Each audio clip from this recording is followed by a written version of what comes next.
बताएंगे संधि। संधि यानी ज्वाइनिंग, अंग्रेजी में इसको कहते हैं ज्वाइनिंग, हिंदी में कहते हैं संधि।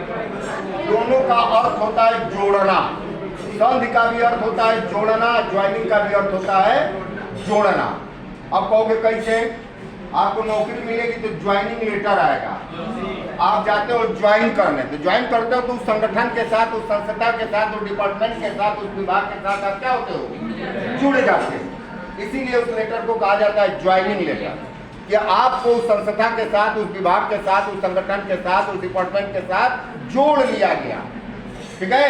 तो ज्वाइनिंग शब्द की हिंदी होती है संधि। संधि शब्द का अर्थ होता है जोड़ना। संधि शब्द का शाब्दिक अर्थ क्या हुआ? जोड़ना। क्लियर? तो संधि का जोड़ना से तात्पर्य, जैसे एक टीविया पे प्रचार भी आता था, संधि सुधा। संधि सुधा का प्रचार आता था, घुटनों का, जोड़ों का, कमर का कहीं भी दर्द हो संधि सुधा लगाइए, छू मंत्र दर्द को भगाइए, आता था ना। तो संधि सुधा, सुधा माने अमृत, और संधि माने जोड़, यानी कि किसी भी प्रकार के जोड़ों में दर्द हो तो उस तेल को लगाने से दर्द क्या होता था? गायब हो जाता था। इसीलिए उसका नाम दिया गया था संधि सुधा। सुधा माने अमृत। अमृत पान कर लीजिए तो आप अमर हो जाएंगे, मोक्ष को प्राप्त कर लेंगे, इच्छा मृत्यु की वरदान मिल जाएगा आपको, मरेंगे नहीं जल्दी। जैसे रावण के नाभि में अमृत का वास था, मारत राम केतनों बाण, लेकिन रावण के ऊपर कोनो प्रभाव नहीं पड़े हैं। आज जब विभीषण ने बताया कि जब तक उसके नाभि में स्थित अमृत सूखेगा नहीं या उसका नुकसान नहीं पहुंचाएगा तब तक रावण का वध करना मुश्किल है। तो अमृत माने अमर हो जाना, अमर हो जाना। अमृत पी के लोग अमर हो जाते हैं, मृत्यु पर विजय प्राप्त कर लेते हैं। मृत्यु भी उनसे डरती है, नहीं कहाँ मिलने वाला है। ये हुई कलयुग में, कलयुग के अमृत हुए, घी खाला, आम खाला हुए अमृत बा। हाँ, वो अमृते बा जेकरा का जेले तो ओकरा खातिर अमृते बा, साजी के बेचैन हो जाता नहीं खेले तो हैं। यहाँ सब चीज के टाइमिंग बा कि हमने सवेरे सूत के उठा तो चाय चाहिए, ब्रश चाहिए, मंजन चाहिए, नहाए चाहिए, वही तरह सूर्यास्त हो तो पहले वो चाहिए। कोनो काम ओकरा अच्छा निकला बेरा हो गया प्रधान। देखो संधि में होता क्या है, संधि और समास में क्या अंतर है? शब्दों का मेल होता है। ठीक, संधि में दो वर्ण आपस में जुड़ते हैं और समास में दो शब्द आपस में जुड़ते हैं। दोनों का कंडीशन बराबर है, लगभग एक है।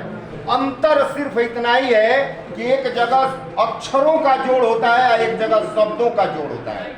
तो समास में दो शब्द आपस में जुड़ते हैं और संधि में दो वर्ण। संधि में वर्ण यानी अक्षर, संधि में दो वर्ण आपस में जुड़ते हैं, समास में दो शब्द आपस में जुड़ते हैं। अगर कोई भी आपसे पूछे कि संधि और समास में क्या अंतर है तो सीधा सीधा आपका जवाब होना चाहिए कि संधि में वर्णों का मेल होता है जबकि समास में शब्दों का मेल होता है।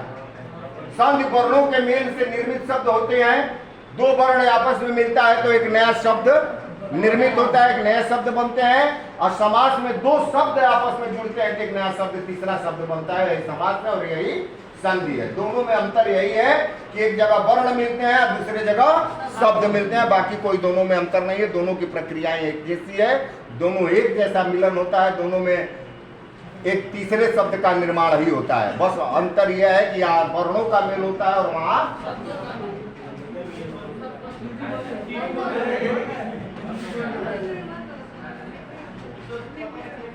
अब देखो संधि में तीन प्रकार की संधियां होती हैं। एक होता है स्वर संधि, एक होता है व्यंजन संधि और एक होता है विसर्ग संधि। इसमें स्वर संधि सबसे महत्वपूर्ण है। आपके कंपटीशन में, आपकी परीक्षा में, आपकी प्रतियोगी परीक्षाओं में, आपके ही नहीं जितनी भी प्रतियोगी परीक्षाएं हैं और जिन परीक्षाओं में हिंदी सिलेबस है, हिंदी के कुछ प्रश्न आते हैं, उसमें संधि से अक्सर क्वेश्चन आते हैं और उस संधि में स्वर संधि की ज्यादातर संभावना होता है कि स्वर संधि के ही प्रश्न आते हैं। ऐसा नहीं कि स्वर संधि का ही आएगा, लेकिन 90% मान के चलो कि अगर आएगा एक भी प्रश्न अगर संधि का आएगा तो वह 90% उम्मीद है कि वह स्वर संधि का ही होगा, 8% उम्मीद है कि वह व्यंजन संधि का होगा, 2% उम्मीद है कि वह विसर्ग संधि का होगा। तो सर्वाधिक संभावना किसकी है? सबसे अधिक हमें फोकस किस पे करना है? सबसे सावधानी पूर्वक समझना है स्वर संधि को, इसमें कहीं से फॉल्ट ना हो। स्वर संधि का कॉन्सेप्ट आपका क्लियर हो जाए कि देखिए स्वर संधि का बड़ा लंबा चौड़ाई पढ़ाया जाएगा तो घंटा हम पढ़ाते रह जाएंगे। स्वर संधि के 5 भेद है, पांचों को 5 दिन लग जाएगा बताने में। अभी हम 10 मिनट के अंदर आपको ऐसा ट्रिक बताएंगे कि अगर जिन लोगों के दिमाग में वो ट्रिक बैठ गया, जिसके जिसके दिमाग में वो ट्रिक बैठ गया, वो कभी भी स्वर संधि के प्रश्नों को गलत नहीं करेगा। तो इसलिए 5 मिनट सिर्फ मेरे लिए, अपने लिए नहीं, सिर्फ मेरे लिए 5 से 10 मिनट जब तक ये क्लास चलेगा या 20 मिनट चले, उतना देर कंसंट्रेशन बना करके, कंसंट्रेट होकर के, एकाग्रचित्त होकर के ईमानदारी से मेरी बातों को सुनने का प्रयास करें और समझने का प्रयास करें। आपके आने वाले समय के लिए आज का 20 मिनट अत्यंत महत्वपूर्ण है। किसी भी परीक्षा में बैठेंगे और स्वर संधि से अगर प्रश्न आएगा तो वह प्रश्न आपका गलत नहीं होगा। उस बच्चे का जो यहाँ 40 मिनट, 20 मिनट या 30 मिनट समय एकाग्रचित्त होकर के देगा, इसका ध्यान रखिएगा।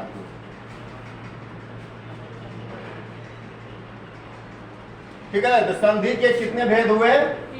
3। स्वर संधि, व्यंजन संधि और विसर्ग संधि।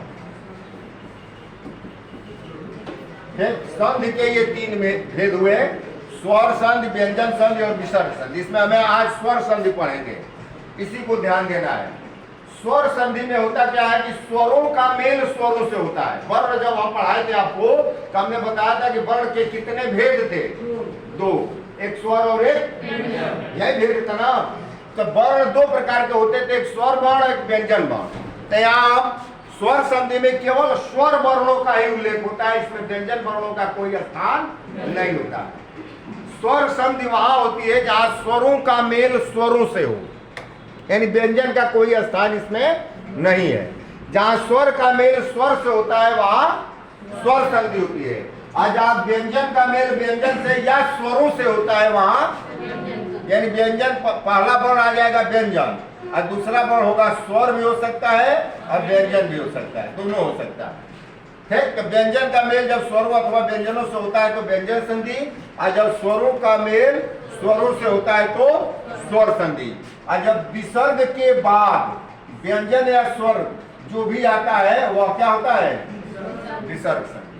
विसर्ग के बाद व्यंजन या स्वर आता है तो विसर्ग संधि, अब व्यंजन के बाद व्यंजन अथवा स्वर आता है तो व्यंजन संधि। या जब स्वरों के बाद स्वरों का मेल होता है तो वहां होता है स्वर संधि। अब इसमें स्वर संधि के कितने भेद हैं?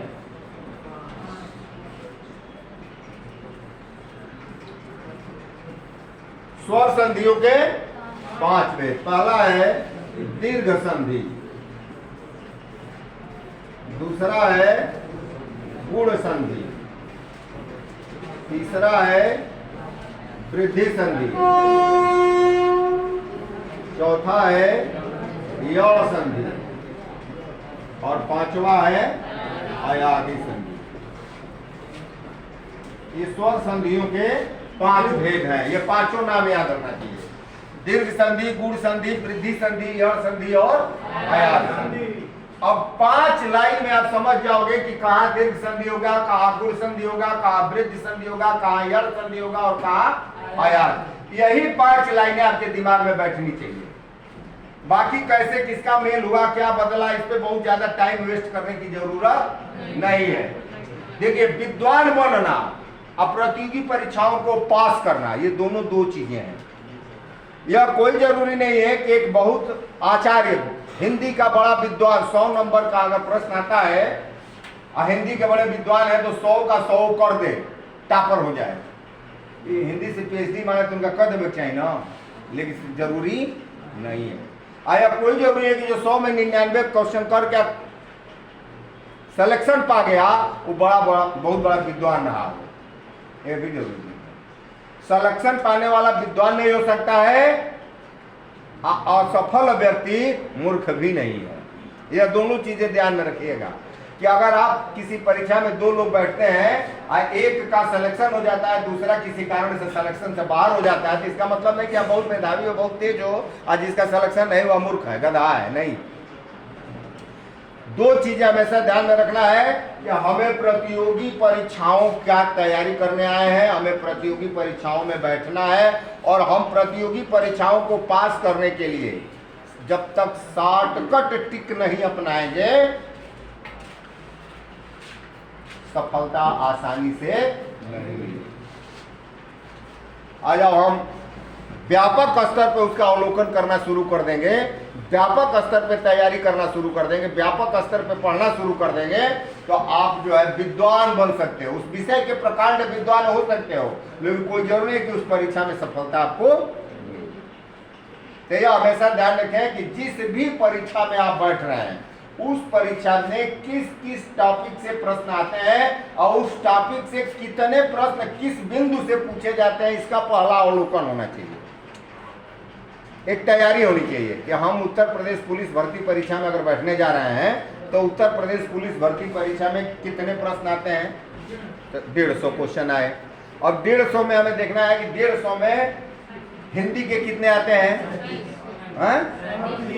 37-38 है, वही नियर अबाउट 40 मान लो, और मैथ के कितने आएंगे, 17, 18, 20 जो भी है। रीजनिंग के कितने हैं, 57 क्वेश्चन। जीएस के कितने हैं, 38 क्वेश्चन। तो सबसे अधिक क्वेश्चन तो हम देख रहे हैं कि रीजनिंग से और हिंदी से है, 56-57 क्वेश्चन रीजनिंग से है, 37-38 क्वेश्चन हिंदी से। अब बाकी मैथ और जीएस इन दोनों से कम है, तो हमें सबसे अधिक टाइम किस पे देना है, रीजनिंग पे, और उसके बाद हिंदी पे, और उसके बाद हमको मैथ और जीएस पे समय देना है। अब हमको ये देखना है कि अगर हिंदी के 40 या 37 क्वेश्चन आ रहे हैं, तो उस 40 क्वेश्चन में सबसे अधिक किस पार्ट से पूछ रहा है।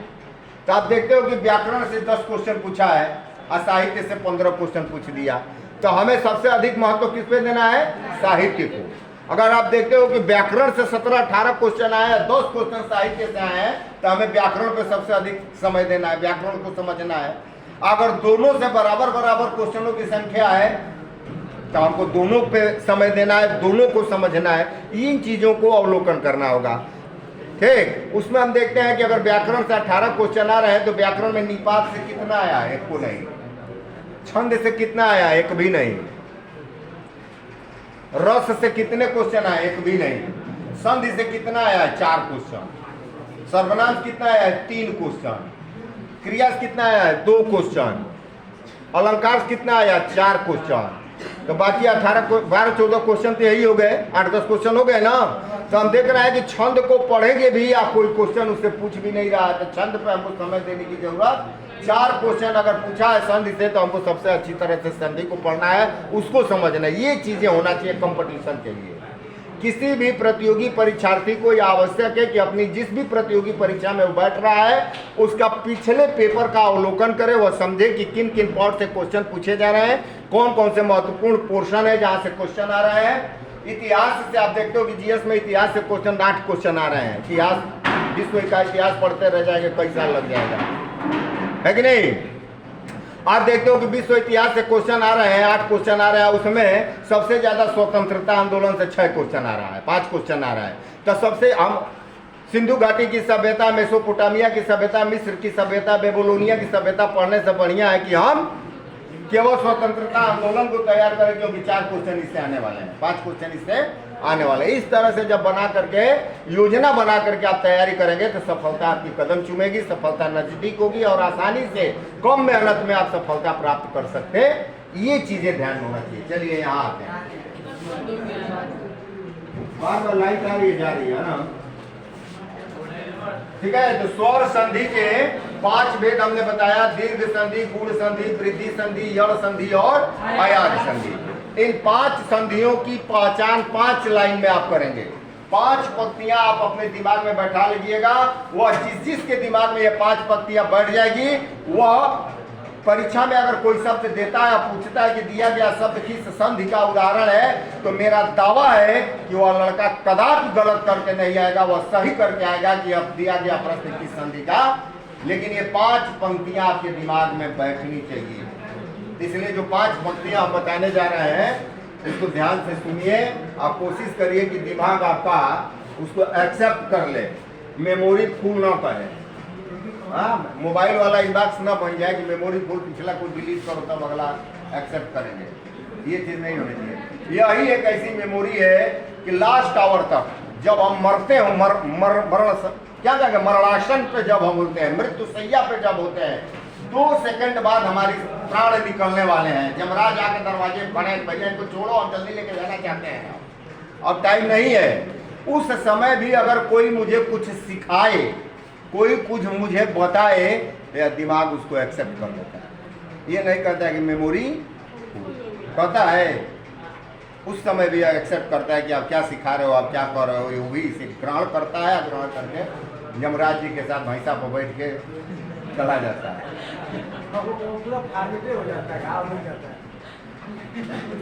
रावण का जो पुष्पक विमान था, उसकी ये विशेषता थी कि उसमें 3 ही सीट थे, एक चालक का और 2 बैठने वाले का। तो रावण मंदोदरी 2 को बैठ जाता ना, होकर चालक जो रहे चलावे। लेकिन उसकी ये विशेषता थी कि 3 ही सीट उसमें बना था, चाहे जितने लोग बैठ जाए 1 सीट खाली रहता था।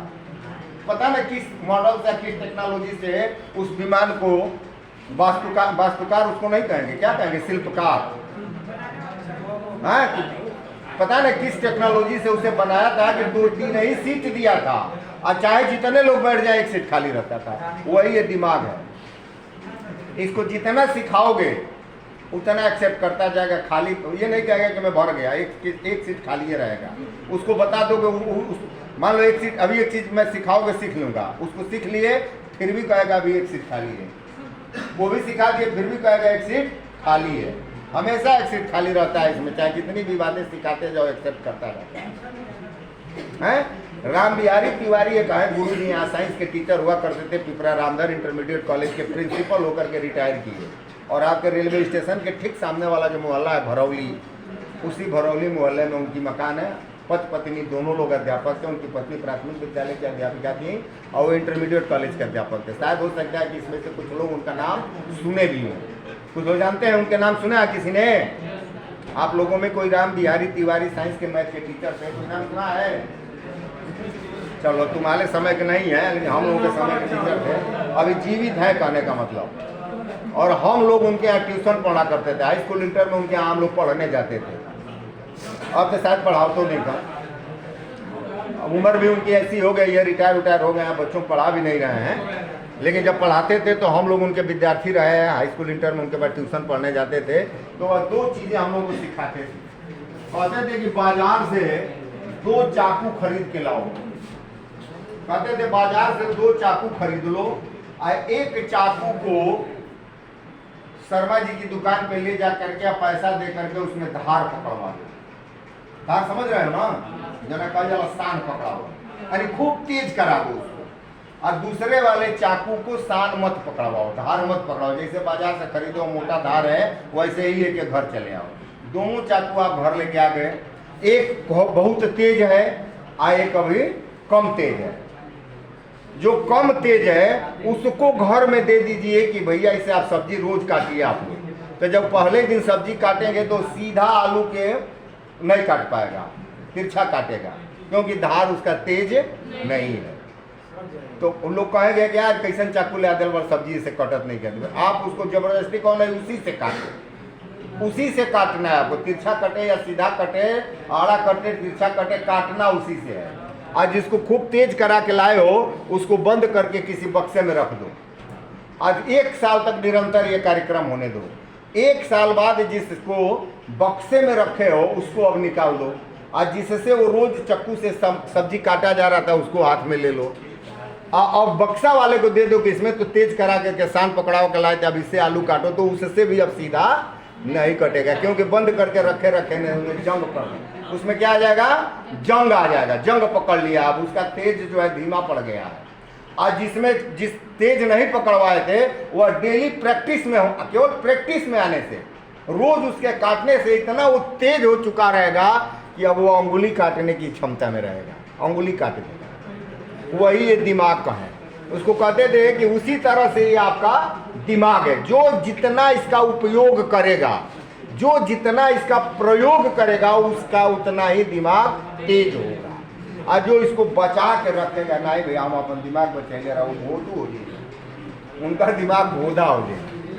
तो इसका जितना उपयोग कर सकते हो, जितनी थिंकिंग पावर कर सकते हो, जितनी थिंकिंग कर सकते हो, सोच सकते हो, विचार कर सकते हो, कल्पना कर सकते हो, उतना इसका उपयोग करो। जितना उपयोग करोगे उतना ही ये दिमाग तेज होगा, और जितना ही इसको बचा के रखोगे उतना ही ये भोदा बनता चला जाएगा। वही चाकू वाली स्थिति इस दिमाग का उदाहरण देते थे, आज तक हमको ये याद है, भूला नहीं। चलो आओ बाबू भाई, तो तू आज नाटक कर दिया।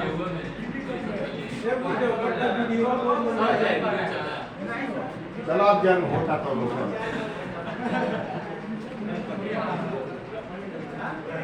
खुल जाओ सिंह दरवाजा, टाइम मत लो।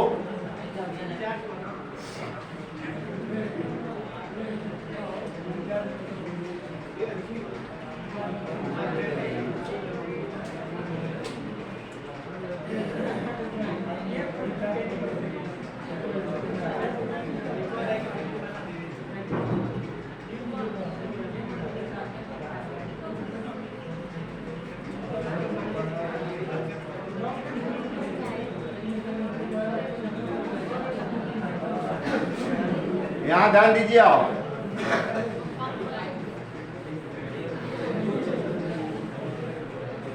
दीर्घ संधि, ठीक है। और स्वर संधि का 5 भेद, इसमें पहला क्या था? इसमें सिर्फ आपको याद रखना है कि आ की मात्रा, बड़ी ई की मात्रा, बड़ा ऊ की मात्रा, आ ई ऊ, यही 3 याद रखिए बस। री भी आता है लेकिन उसको याद रखने की जरूरत नहीं है, बस ये 3 याद रखिए कि जिन शब्दों में आ की मात्रा लगी है, ऐसे लगाते हैं, जिन शब्दों में बड़ी ई की मात्रा लगी है, यानी वर्ण के आगे से, ठीक नहीं, बड़ी आगे से, छोटी ई पीछे से, जैसे रईस, तो ये बड़ी हो गया, ठीक। वर्ण या वो वर्ण के आगे से मात्रा लगा है ना, ये बड़ी हो गया। आ रवि, तो यह वर्ण के पीछे से मात्रा लगा, ठीक, तो ये छोटी हो गया। तो आ की मात्रा, बड़ी ई की मात्रा, अब बड़ा ऊ की मात्रा नीचे लगे, दाहिने तरफ खींचा जाए। ये जैसे वधु, तो वधु में ध वर्ण के नीचे दाहिने तरफ हम खींचना है, तो ये बड़ा ऊ हो गया। ये 3 मात्रा वाले शब्द अगर आपकी परीक्षा में आता है तो वह सीधे आंख बंद करके लगाइए कि ये दीर्घ संधि का उदाहरण है। बस इतना आपको याद रखना है कि आ की मात्रा, बड़ी ई की मात्रा और बड़ा ऊ की मात्रा, आ, बड़ी और बड़ा ऊ, आ, बड़ी, बड़ा ऊ की मात्रा वाले शब्द जो है दीर्घ संधि के उदाहरण होते हैं। ठीक वैसे ही गुण संधि में आपको याद रखना है ए, ओ और ए, ओ और की मात्रा वाले शब्द जो है गुण संधि के उदाहरण है। ए की मात्रा ऊपर 1 लगाते हैं, ओ की मात्रा 1 ऊपर और 1 बगल में, ठीक, और की मात्रा ऊपर लगा देते हैं। रौ, ऊपर जो वर्ण के ऊपर रौ का चिन्ह बनाते हैं, इसको रेप बोलते हैं, रेप रौ। तो ये 3 मात्रा वाले शब्द जो है गुण संधि, ये याद रखना है बस। आ की मात्रा, बड़ी ई की मात्रा, बड़ा ऊ की मात्रा वाले शब्द दीर्घ संधि के उदाहरण होते हैं। ए की मात्रा, ओ की मात्रा और की मात्रा वाले शब्द गुण संधि के उदाहरण होते हैं। अब आता है वृद्धि संधि। वृद्धि संधि में होता क्या है कि अ की मात्रा और औ की मात्रा, अ की मात्रा हम ऊपर 2 लगाते हैं, औ की मात्रा ऊपर 2 और बगल में 1, ये औ की मात्रा होती है, ठीक। तो अ की मात्रा और औ की मात्रा वाले वृद्धि संधि के उदाहरण हैं। ये 5 पंक्तियां जो मैं बता रहा हूं सबके दिमाग में बैठना चाहिए, तभी आप स्वर संधि से अगर कोई प्रश्न देता है, पूछता है किसका उदाहरण है या दिया गया शब्द किस संधि का उदाहरण है, तो बिना माथा पच्ची किए, बिना सोचे समझे आप तुरंत इन 5 पंक्तियों को दिमाग में दौड़ाइए, पकड़ लेंगे कि यह किस संधि का उदाहरण है। तो दीर्घ संधि में क्या सोचना है? आ ई उ। आ ई उ की मात्रा वाले दीर्घ संधि के उदाहरण है। ए ओ और की मात्रा वाले पूर्ण संधि के उदाहरण है। ऐ औ की मात्रा वाले वृद्धि संधि के उदाहरण है। अब आता है आपका यड़ संधि। यड़ संधि में होता क्या है कि किसी भी शब्द में बीच में ध्यान दीजिएगा कि यदि य या वो आया, किसी भी शब्द के बीच में य या वो आया है और उसके ठीक पहले वाला वर्ण चाहे जो भी हो वह आधा वर्ण में बदल गया है तो वह यड़ संधि का उदाहरण। इसमें माथा पच्ची करने की जरूरत नहीं है। देखिए कि किसी भी शब्द में यदि य या वो आया है और य तथा वो के ठीक पहले वाला बड़ा आधा अक्षर में बदल गया है तो वह यड़ संधि का उदाहरण। जैसे हम कहते हैं नित्यानंद, नित्यानंद। अब देखते हो कि इस शब्द के बीच में क्या आया है? य आया है ना। इस शब्द के बीच में य आया है और य के ठीक पहले वाला वर्ण क्या है? तो। और तो क्या हो गया है? आधा हो गया है। तो यह सीधे सीधे यड़ संधि का उदाहरण है। हमने कहा वध्वागमन, वध्वागमन। आप देखते हो कि बीच में वो आ गया, आया ना। और वो के ठीक पहले क्या आ गया? ध। और ध क्या हो गया है? आधा हो गया है। तो जब आधा हो गया तो यह किस संधि का उदाहरण है? यड़ संधि का। यड़ संधि को पहचानने के लिए सबसे आसान तरीका आपके दिमाग में यह होना चाहिए कि किसी भी दिए गए शब्द के बीचों बीच में य अथवा वो आता है और उसके ठीक पहले वाला वर्ण आधा अक्षर में बदल गया है तो वह यड़ संधि। गुण संधि में ए ओ और, वृद्धि संधि में ऐ औ, दीर्घ संधि में आ ई उ। ठीक।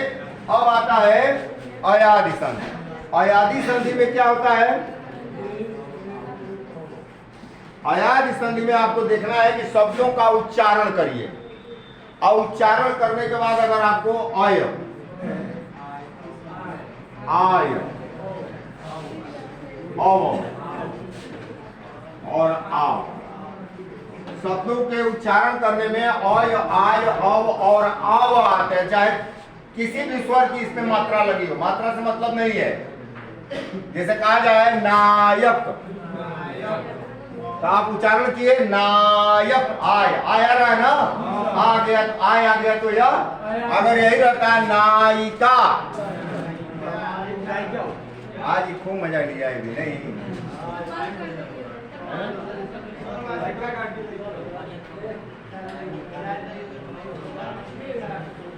अच्छा चलो, अगर आ गया नायिका, तो नायिका में हम देख रहे हैं कि छोटी ई की मात्रा लगा, नाय, नाय, तब न का नायिका।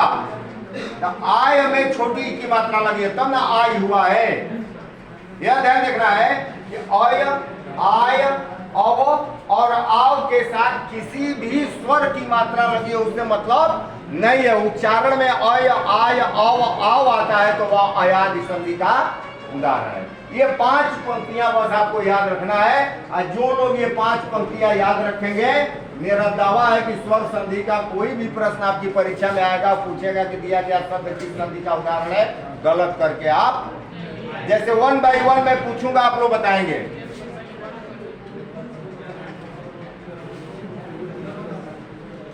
एक शब्द है विद्याभ्यास।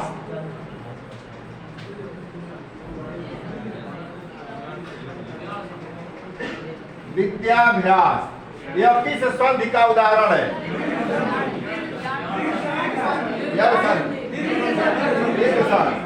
हमने कहा बेटा यड़ संधि वहां होता है जहां शब्द के बीच में य या अथवा व आया और उसके ठीक पहले वाला वर्ण आधा हो जाए।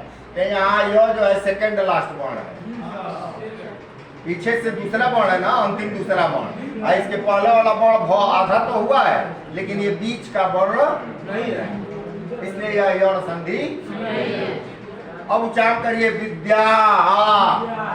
पहले देखिए कि विद्या, नहीं ऐसे देखो कैसे आप पकड़ोगे, ये देखो विद्याभ्यास किस संधि का उदाहरण है? इसके लिए आप अपने दिमाग में लगाइए कि विद्याभ्यास सदैव दो वर्ण आपस में मिले होंगे तभी एक शब्द ये बना है। तो वह दो शब्द कौन कौन से होंगे जो बने होंगे? एक आता है विद्या, एक आता है अभ्यास। आता है ना? विद्या और अभ्यास दोनों मिलकर के बन गए हैं विद्याभ्यास। तो जब उच्चारण आप करते हैं तो बीच में क्या आ रहा है? विद्या आ गया तो क्या हो गया? ये दीर्घ संधि। रजनीश, रजनीश बड़ी आ रहा है रजनी। रजनी प्लस इस, रजनी प्लस इस दो शब्द मिले होंगे तब बना है रजनी। उच्चारण कर रहे हैं तो क्या मिला है? रजनी। बड़ी आ रहा है, बड़ी आ रहा है तो दीर्घ संधि। कहा जाए वधूत्सव में कौन सा संधि होगा? वधूत्सव। आप उच्चारण करिए, वधू धन उत्सव मिलकर के ये बना है तो वधू। कौन सा ऊ? बड़ा ऊ। तो जब बड़ा ऊ आ गया तो कौन सी संधि हो गया? तो ये तीन मात्रा वाले शब्द किस संधि के उदाहरण होते हैं? आ ई उ। ये हमेशा याद रखिए, आ ई उ की मात्रा वाले शब्द जो है दीर्घ संधि के उदाहरण होते हैं। ठीक वैसे ही अगर देखिए कहा जाए रमेश, रमेश में कौन सी संधि है? तो आप देखते हो रमेश, ए आ गया तो कौन सी संधि है? गुण संधि। ए ओ और आता है तो गुण संधि पहले मैंने बताया। तो रमेश ए आ गया तो कौन सी संधि? गुण संधि। कोई हो जाए महेश, कौन सी संधि? महोदय, कौन हुआ?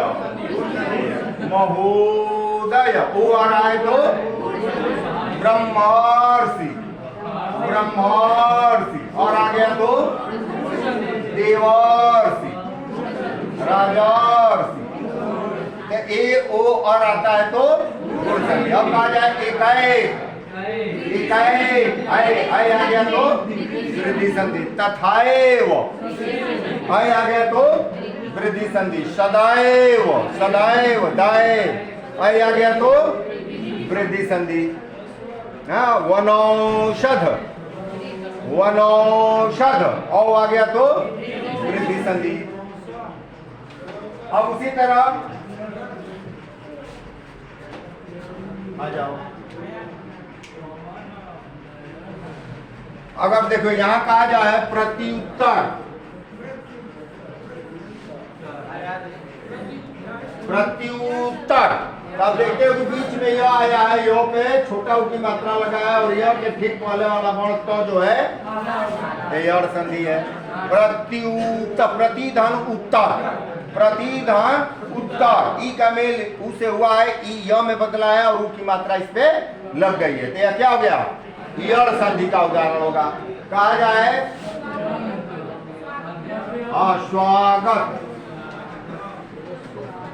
तो वो के पहले वाला वर्ण स्व है, स्व जो है आधा हो गया स्वा। वो के पहले वाला वर्ण स्व है और स्व जो है आधा हो गया तो यड़ संधि। सुधन आगत, सुधन आगत उसका मेला से हो रहा है, वो में बदलेगा की मात्रा इस पे लग जाएगी स्वागत। सख्यागमन,